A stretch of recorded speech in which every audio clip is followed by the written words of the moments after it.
Europe 1. Culture Média sur Europe 1, 9h30, 11h avec Thomas Hill. Et votre invité, Thomas, vous recevez le journaliste et comédien Christophe Barbier. Oui, alors Christophe, vous jouez votre pièce Mozart, Mon amour, tous les lundis soirs à 21h. Et bien, figurez-vous que ce matin, notre invité inattendu est allé voir votre pièce. Et alors, bon, je crois qu'il a été un petit peu déçu. Bonjour Benoît Mérinos. Oui, bonjour Thomas, bonjour Christophe. Bonjour Benoît. Ah bah oui, ça c'est le moins qu'on puisse dire. Alors la pièce est très bien, vraiment Christophe, vous jouez juste, c'est bien écrit, le sujet est très intéressant, c'est à la fois drôle et profond. Mais bon, il a manqué quand même l'essentiel. Ah, comment ça? Qu'est-ce qu'il y a? Oh, arrêtez Thomas, vous savez très bien de quoi je parle. On a été très très déçus avec ma femme Muriel. On venait de Mulhouse exprès. On s'est tapé 16 heures de flexibus pour la voir et rien, nada. Vous auriez pu au moins nous la sortir pendant les rappels, la prendre dans votre main, l'agiter un peu, nous la faire caresser. Ma femme en rêvait. Non, pardon Benoît, mais là c'est un petit peu limite.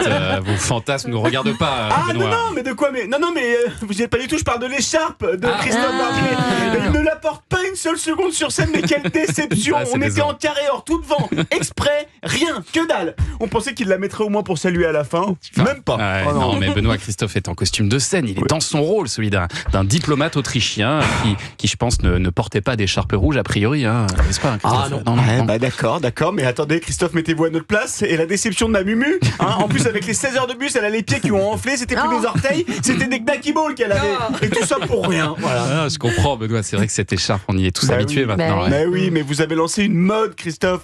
Vous savez que nos enfants, on leur fait porter une écharpe rouge tous les jours de l'année.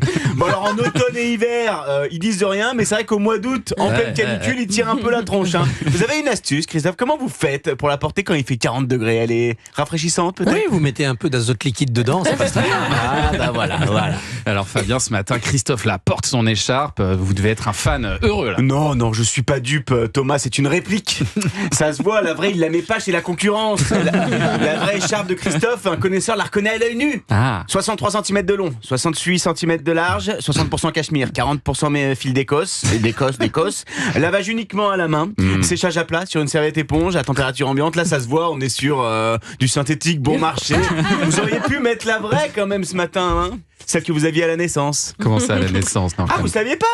À l'accouchement, le médecin a vu un bout d'écharpe sortir en premier, il a tiré dessus et hop, Christophe est sorti.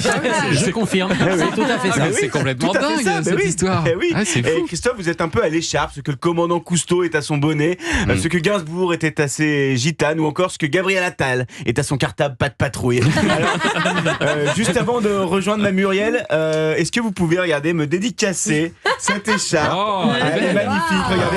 Vous la reconnaissez ou pas? Elle est très très belle. Mais oui, vous l'aviez oublié dans la loge le 3 octobre 2014 dans votre loge à BFM. C'est mon copain Fredo, il bosse à la Sécu, il l'a récupéré.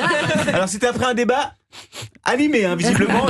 Vous aviez tout donné, Christophe. Allez, vous me la signez et puis comme ça je l'offre à Muriel. Mumu va être contente. Mumu va être contente. Merci Benoît Mérinos et merci Pierre-Antoine Dalcourt. Elle est belle. Merci. Vous voulez la toucher, Alissa? Elle est très très douce. Merci.